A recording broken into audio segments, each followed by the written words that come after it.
advice is that just follow your heart, it doesn't matter what you study in life, but always go beyond the call of duty. What I do now in communities, working with the women, smallholder farmers, showing them how they can maximize what they get from the land, how they can feed their families better, education, healthcare, and so on. It's not something I went to school for, but I've had opportunity to reach out to the rest of the world and to see what is possible.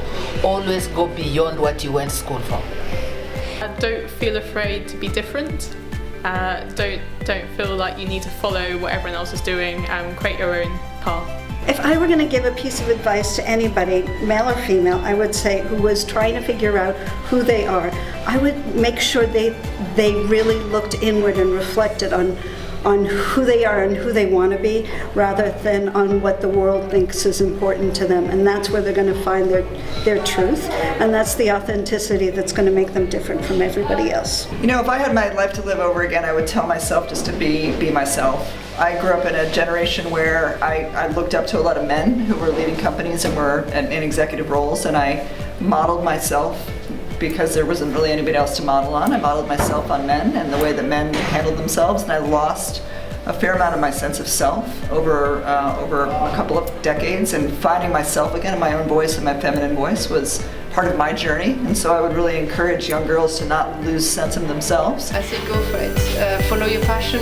Don't think you need to wait to have 20 years of experience to apply to the problem you're trying to solve. And I really believe the private sector is a driver of positive impact and solutions. So I think a lot of women there could play a big part in driving those solutions. Try to make sure that you focus on choosing a job that you like doing. So look at work as part of your life as opposed to, well, that's work, that's life. Make sure that you're passionate about your work, because you may spend quite a bit of time there, and so it's always useful to love it and to like the people that you're with, and not get too hung up about, I want to be a banker or I want to be a doctor, because you will have to reinvent yourself through your life. You're going to work for quite a few years. I think my key takeaway advice is that your insecurities, you have to remember that everyone walks into the room with their own set of challenges. They've all had their own experience, they've struggled, they feel the same things that you do, and when you really consider that, when you walk in the room, you can take confidence from that. You can say, everyone else feels just as wobbly as I do, but I'm going to go in here and I'm going to give it my best shot.